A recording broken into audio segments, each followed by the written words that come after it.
So we get contacted by one of those government three-letter agencies because one of our accounts payable departments has sent a seven-figure amount to an offshore bank that is owned by a known hacker. Hello and welcome. Please come in. Join me. I'm Jonathan Crow, Director of Community at Ninja One, and this is IT Horror Stories. Brought to you by Ninja One, the leader in automated endpoint management.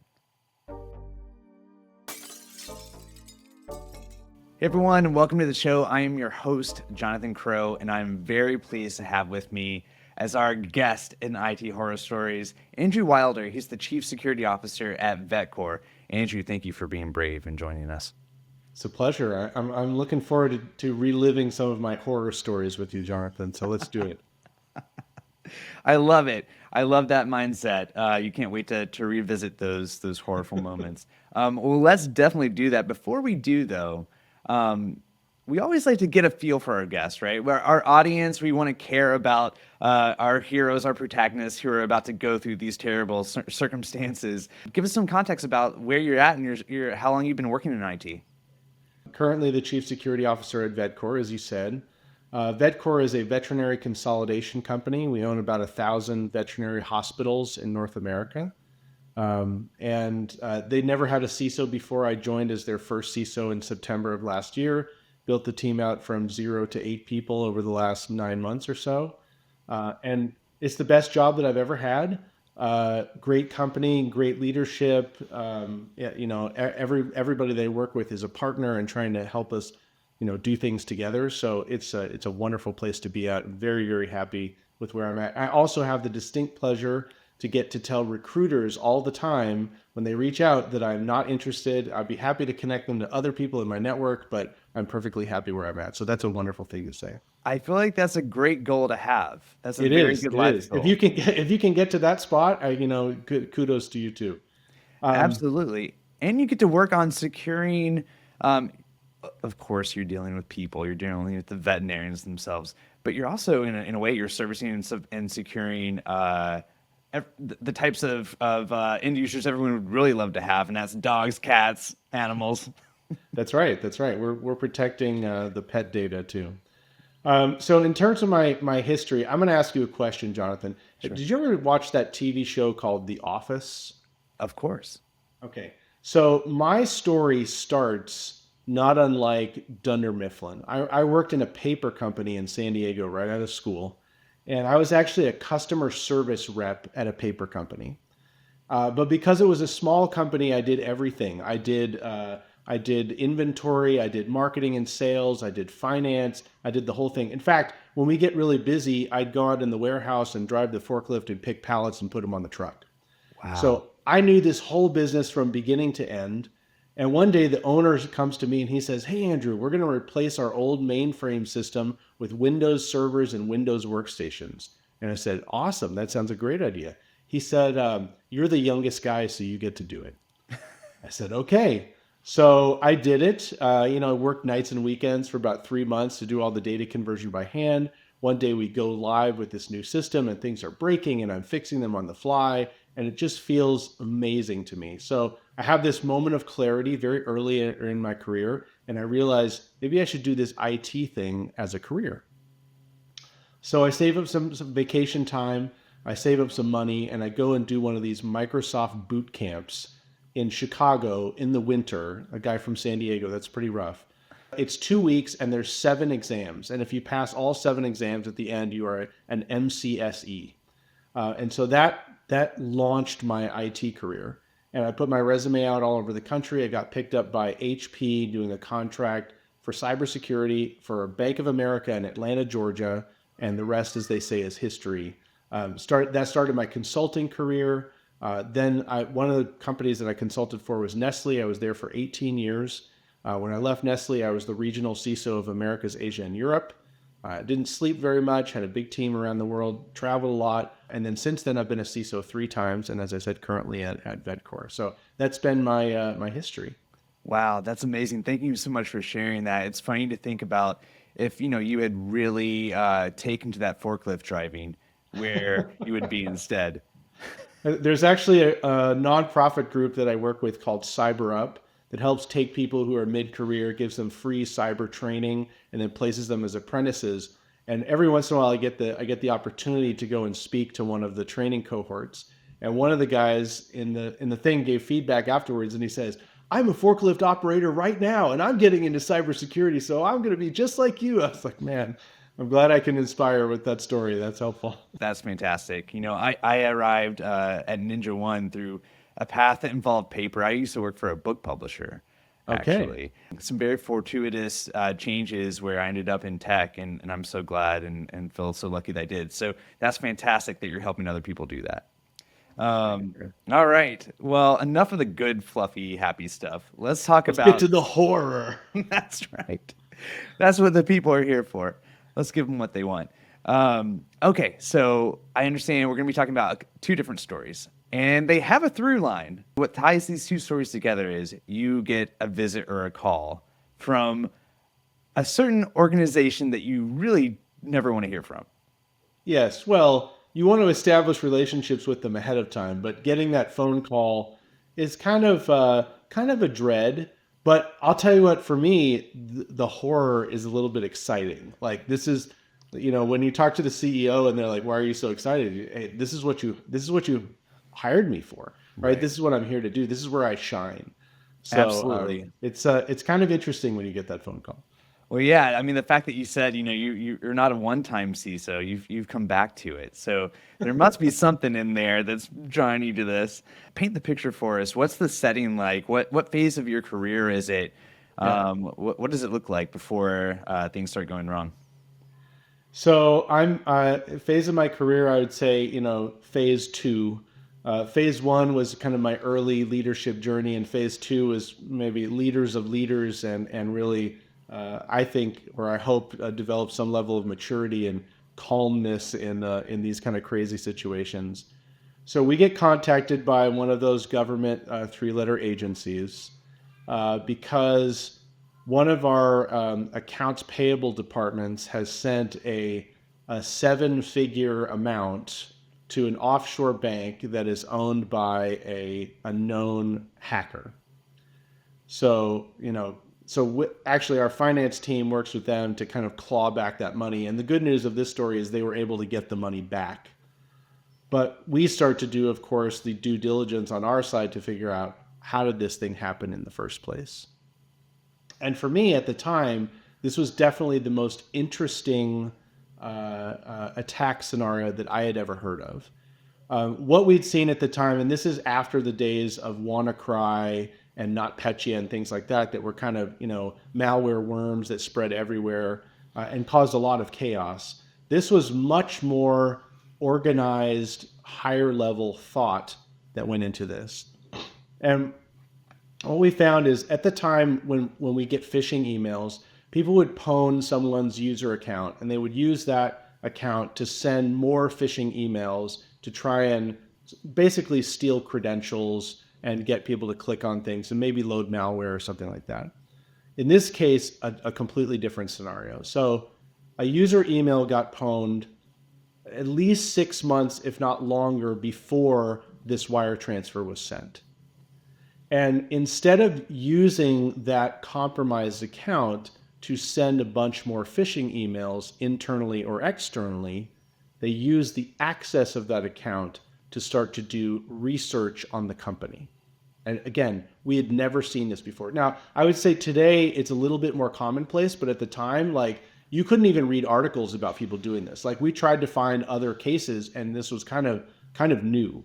Well, at the So time too, I mean, if this is in that same time frame, I remember I was working for an endpoint security startup. Emotet was a big thing, like but it was all these Trojans that would basically that you're totally right. The goal is to gain access to the mailbox so they could send out more of the spam, and then they're maybe going to sell that initial access, but yeah, nothing like there, not a whole lot more thought other than we want to establish a beachhead here, and that's about it.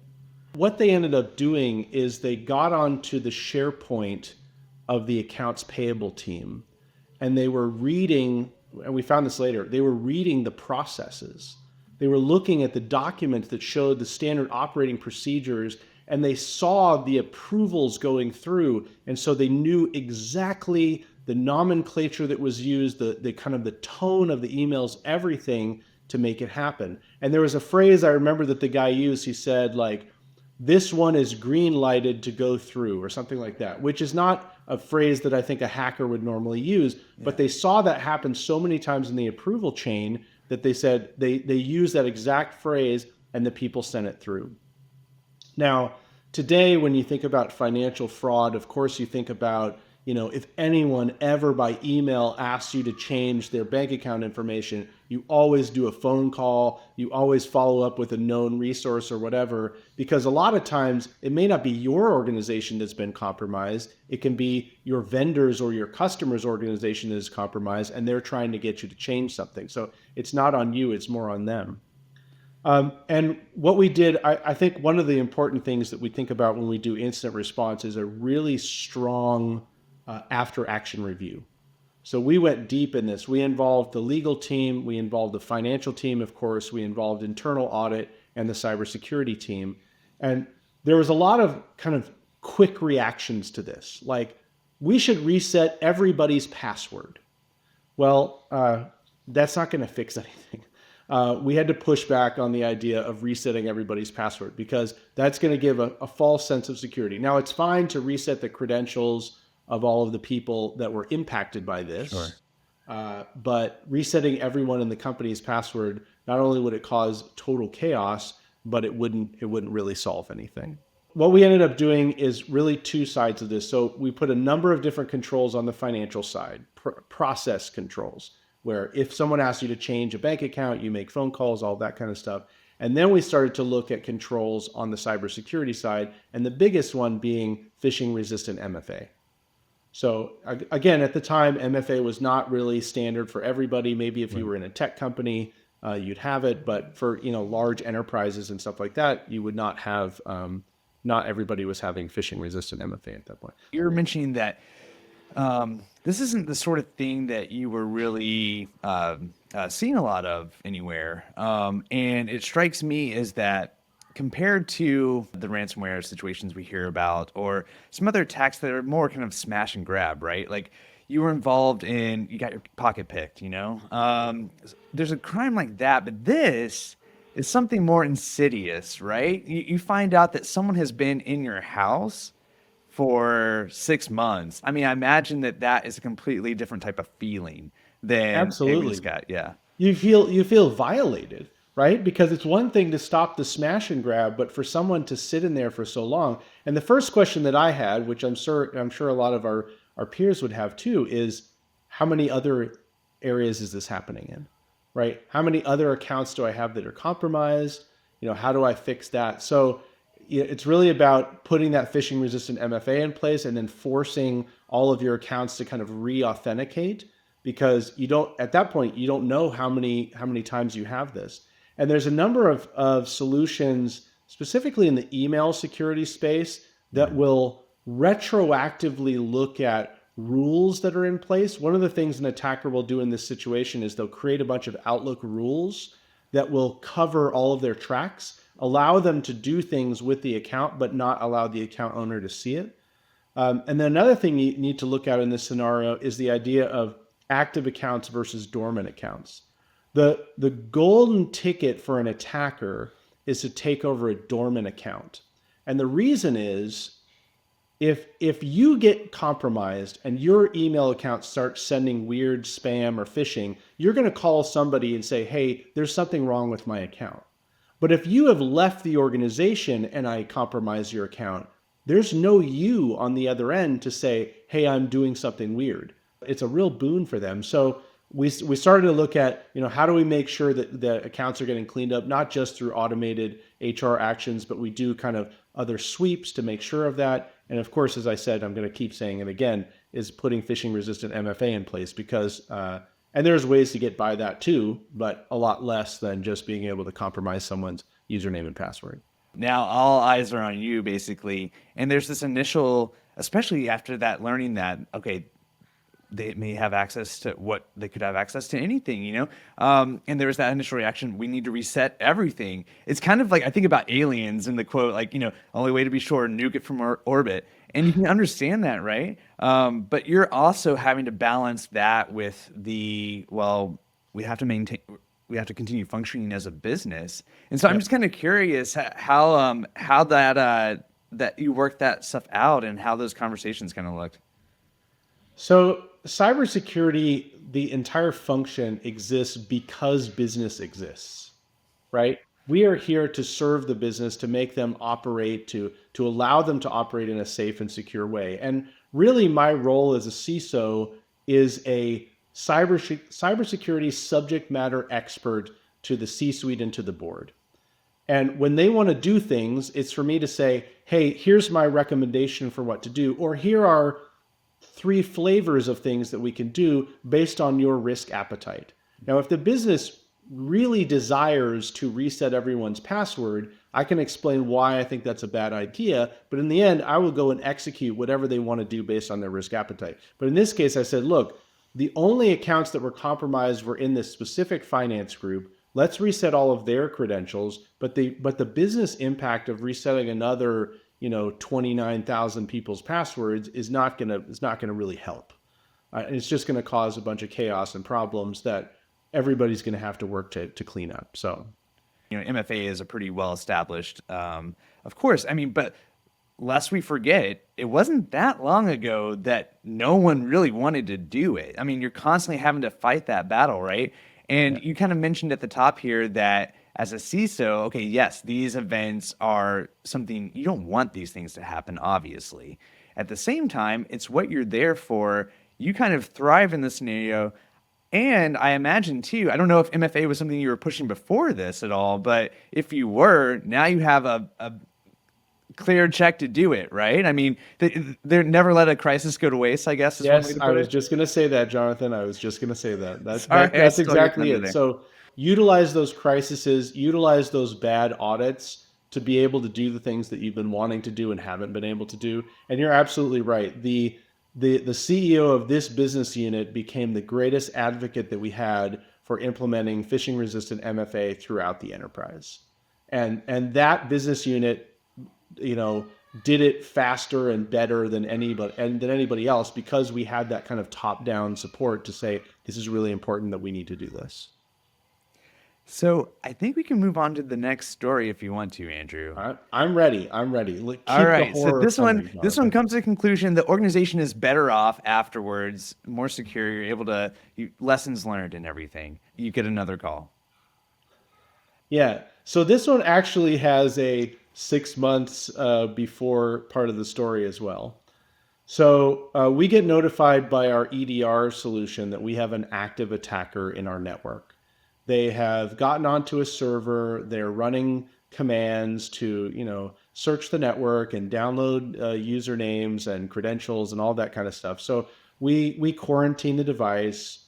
We stop them, and then we do some, a strong after action review, as you should do in instant response.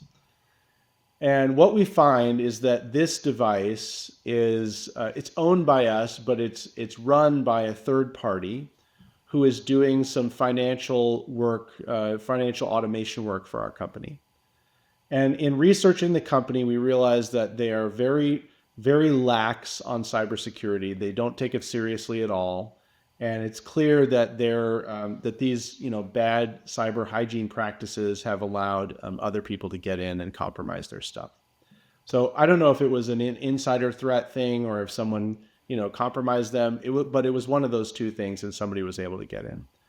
So we go to the board and we present, every quarter we present on any instance that we've had, and we present, the after action review and our recommendations for what we should do.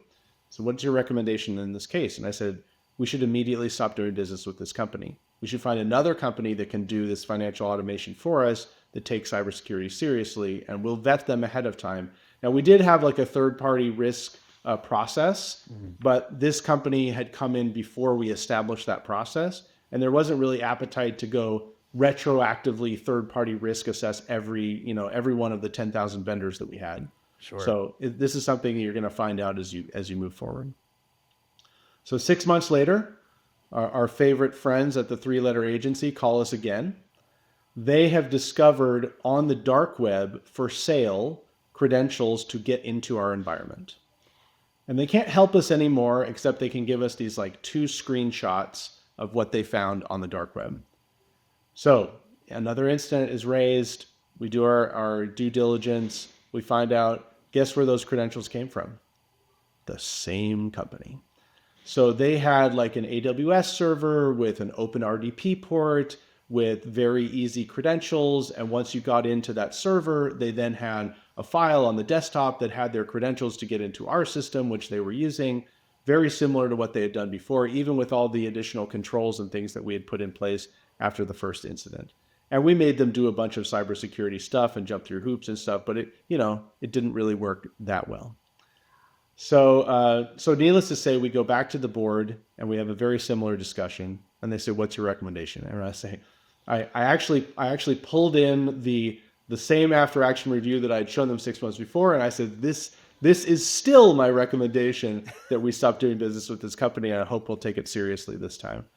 This was one where I had a call with the C-suite, leading into this, and they could all sense my excitement. And they said, "Well, why are you so excited? Like, why are you so happy about this?" And I said, "Folks, again, this is why you hired me. This is what we do. This is where my team shines." And in neither of those cases was there any kind of data breach or ransomware or any of that stuff. Nothing was ever executed.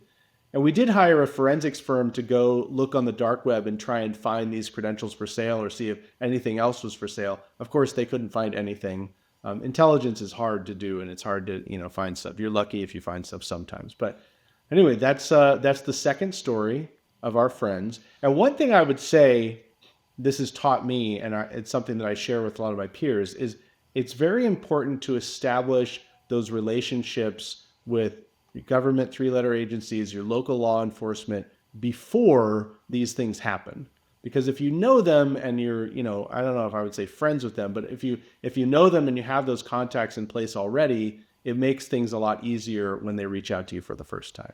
Do you think there are any hesitations other people may have with that? Maybe they're not ready yet. Maybe they want to be in a better position when they reach out in case, they don't want to look bad if there's things that they're kind of worried about in terms of their own security posture. My thing is, I always want to know how bad I am. Knowing gives me the opportunity to focus resources on the largest risks. So a lot of people ask CISOs, like, what keeps you up at night? For me, the thing that keeps me up at night are not the risks that I know about that I'm focusing on and addressing. It's any risks that I don't know about. So I would say it's never too early to contact the FBI. There's a group called InfraGard, and they establish a relationship between the FBI and businesses. So if you're not a member of your local InfraGard, you can go to infraguard.org and you can join up and you can become part of that organization. Really great organization. And you can start to establish those relationships today. Is there any, the stereotypical thing from anyone who is promoting cybersecurity to business leadership is you've inevitably gotten the reaction at some point that we're too small. We're not going to be really on the radar. This isn't for us. This is only for big, giant companies. Could there be a similar reaction to this? Is the FBI, is it really worth it for us to do that if we're just small? I would say to anybody who thinks they're too small, I completely disagree, because it depends on the type of motivation of attackers. Normally for a small business, you're not going to be looking at nation state attackers or activist attackers. You're usually going to be looking at people who are just going for money. Yeah. There's something to be said about the shotgun approach, right? If I just target really large enterprises to try to get, 7-figure payouts, it's going to be few and far between. But if I target hundreds of small businesses and just want them to pay, $5,000 to unlock their files, that's a lot easier. And if I do that, at scale, especially using generative AI tools, it's going to be a lot easier for me to make money if that's their goal. I'm wondering about on the FBI side too. If organizations may feel like, well, we're too small, we don't need to reach out to them and establish a relationship. Is that something that only happens when you're officially a very large company, a CISO there, or should it be for everybody?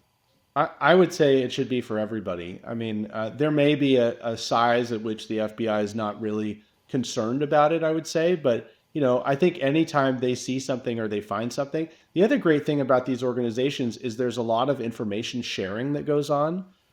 So there's an organization called ICE, and they share great information and reports that you can get for free. There's the organization called CISA. They release bulletins almost daily about new CVEs and things that you need to update. So you can get a lot of great information from joining these groups, whether or not it's applicable to you now or maybe in the future.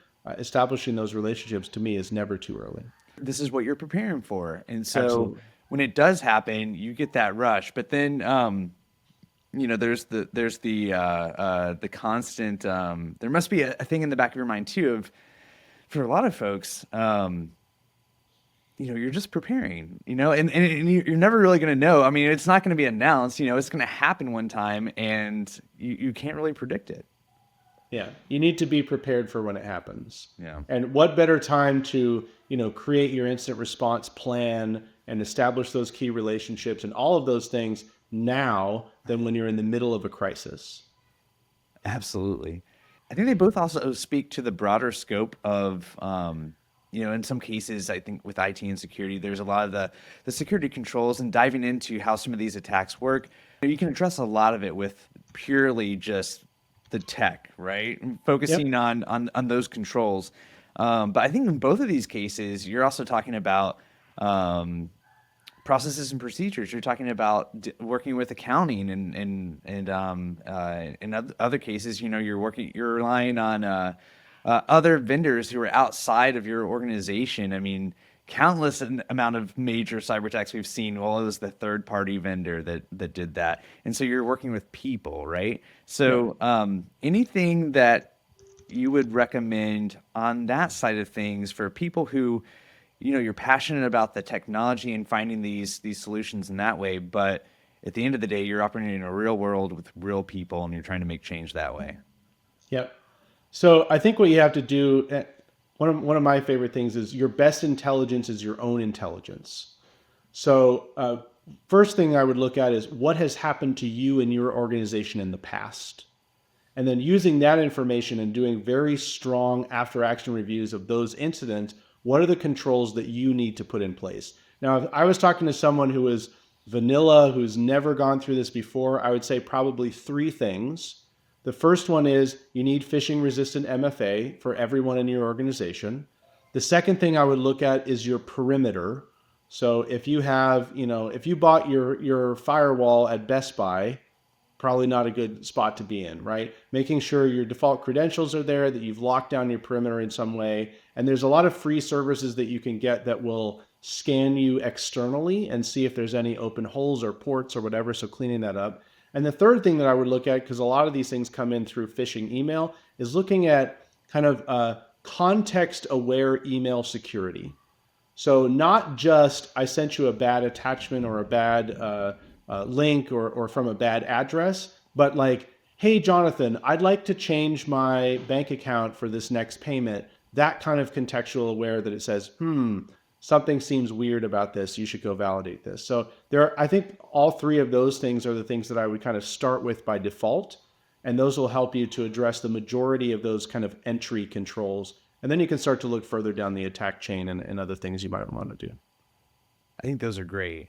How do you balance, going back to the earlier story and knowing that, okay, MFA, phishing resistant MFA at that point, maybe not as widely as common in the stack, and you're constantly, looking to see, okay, what's next? Things are evolving all the time. There's new solutions.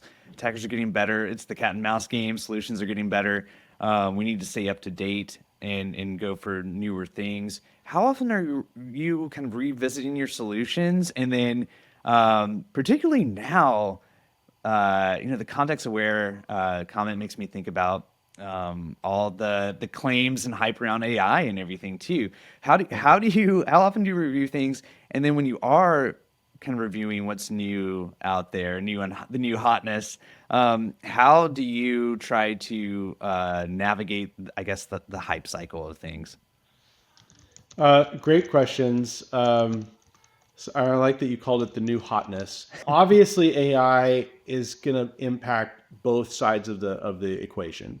From a cybersecurity perspective, we're able to use AI to help us, agentic AI to do kind of more basic tasks, using it to analyze things that we couldn't before, that were harder for us to do before. So there's a lot of ways that we can use it positively on our side.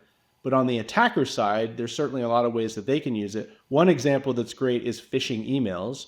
We've been teaching people for 20 years to look at, misspellings and bad grammar and specific links and subject lines and all of those things. All of that stuff is going out the window because, if you use generative AI to create unique phishing emails for every single one, you can do that, and it'll be harder to find and harder to root out and harder to identify and all that stuff. So, your second question was about navigating the hype cycle. There's certain keywords that vendors will kind of glom onto, and just everybody will say machine learning, or everybody will say zero trust, or everyone will say single pane of glass, or everyone will say AI. I think you need to look at, for your business and your perspective, what are your biggest risks and what are you doing to address those biggest risks using the intelligence that you have, and making sure that you're continuing to address those largest risks. In the course that I teach at the university, there's a slide that I use that says CISO responsibilities. And it's a single slide, and it's got so many words and like 4-point font. It's this huge kind of mind map thing. And you can't read the words on the screen. And I do that on purpose to say, look, if you really look at what you're responsible for in cybersecurity, it's huge. But what you need to do is you need to focus, right? What are the top 3 things that are impacting me? And you need to focus on those things and get those things under control. Do the basics, and then start to look at, the next 3 or whatever once you get those under control. So I think you have a finite amount of resources, using those to the best that you can to address the biggest risks for you and your organization.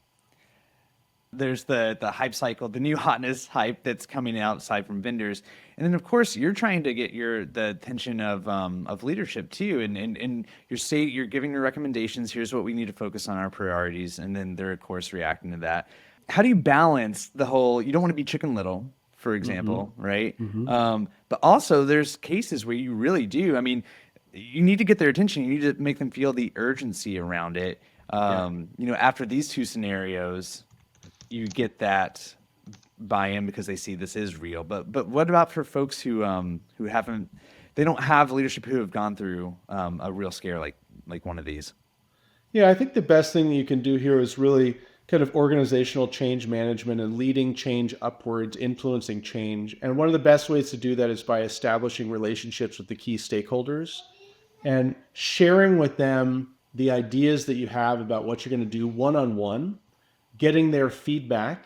And then when you go and present to the larger group, if you have 2 or 3 people in the room who you've already heard their feedback, whether it's positive or negative, that you've been able to address, then you go in having some advocates on your side, at least people who understand what you're trying to say before you do it. So to me, it's really about educating. It's about being a subject matter expert. It's about allowing businesses to make informed decisions about cyber risk based on their appetite. And you talked before about stage of my career. I really consider it in 2 big stages. In stage 1, I knew what we needed to do to fix these problems. And I would just come in and pitch that one idea and try to get funding for that one idea. And sometimes it would get shot down and sometimes it wouldn't.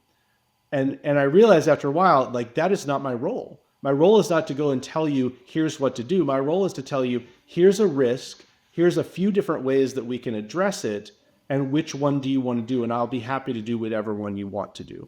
So changing the mindset to that and allowing the business to make the risk-based decision, I think, is a much more powerful way to get funding for things. And you may find that they want to do things, above and beyond what you wanted to do. So I recommend that every time, is kind of giving options and educating and helping people understand. Andrew, this has been fantastic, and before I let you go, it comes very clear through everything that you've said that these scenarios, you have a healthy appreciation maybe, but I wouldn't say a fear. You're not scared of them. Of course, you don't want there to be a sequel, but you realize that there is going to be a sequel in some shape or form, and you want to be there for it. Any other advice you want to leave for folks? I mean, whatever you can do to be prepared ahead of time. We talked a little bit about this before. I think there's two types of organizations in the world: those who acknowledge that they've been breached, or those that don't realize that they already have been. So it's going to happen to you eventually if it hasn't already happened. I think it's really important to establish those roles and responsibilities ahead of time, establish your incident response process. Having a tabletop exercise with the people who are involved helps them to really cement it and understand it now instead of in the middle of an incident. Because what you want to be focusing on in the middle of an incident is eradicating the issue and being able to do your root cause analysis and being able to give your recommendations for how to move forward. You don't want to be defining communication plans, figuring out who to call, all that kind of stuff. That stuff should already be defined ahead of time, and it's a great time to do it now. So as much as you can be prepared for those things, we talked about this before, establishing relationship with local law enforcement, figuring out who your external legal counsel is, who's your incident response team, all of those kind of things. Maybe based on your cyber insurance, go take a look at that. So having all of that stuff ready ahead of time is really what you need to do. And you may have other priorities or projects that you're working on. I encourage you to put those things on hold or slow those down so you can get this stuff in place. And I'm sure you can use generative AI to help you to create tabletop scenarios, to create your documentation that you need. So go and use the tools that are out there. That's Absolutely. Great recommendation. And we'll be sure to share a few others. Tabletopping incident response is something that comes up a lot. And so, but how do people actually do that? And making that so it's amongst all the other things you're trying to do, it's actually something you can do pretty easily. That's something we're super interested in. So we'll definitely share resources. By the way, another plug for CISA. CISA, the cybersecurity, I can't remember what the acronym means for. Anyway, CISA, they will do free tabletop exercises for your organization. Amazing. Contact them. Amazing. So it takes a village, right? And you should absolutely leverage your resources. Don't be the lone person in the horror movie that says, "I'll be right back." Andrew Wilder, Chief Security Officer at Vetcor. Thank you so much for taking the time out of your busy day to share your horror stories and all your great advice. Really appreciate you. My pleasure, Jonathan. Thanks for having me. Cheers. Thanks for listening to this week's episode of IT Horror Stories. For even more information and resources on how you can beat IT misery and transform your IT, check out ninja1.com or pop by our IT Leadership Lab community at theitleadershiplab.com. There you can connect with other IT leaders, talk shop, and get access to the latest guides, templates, and documents from other experts in the space. Remember, whatever your IT horror story, just know you don't have to go it alone. That's all for this week. We'll be back with more soon. Thanks for listening.